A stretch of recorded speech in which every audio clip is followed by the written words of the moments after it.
చేతిలో పడగానే అది ఎంతో విలువని నాకు చూపితివే.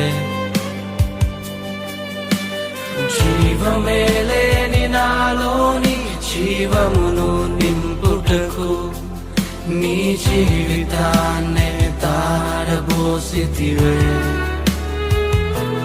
నీది శాశ్వత ప్రేమయ నేను మరచిపోలేనయా.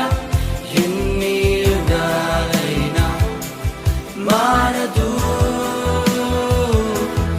ఎండిన ప్రతి మోడును మరలా చిగురించును. నా దేవునికి సమస్తము సాధ్యమే.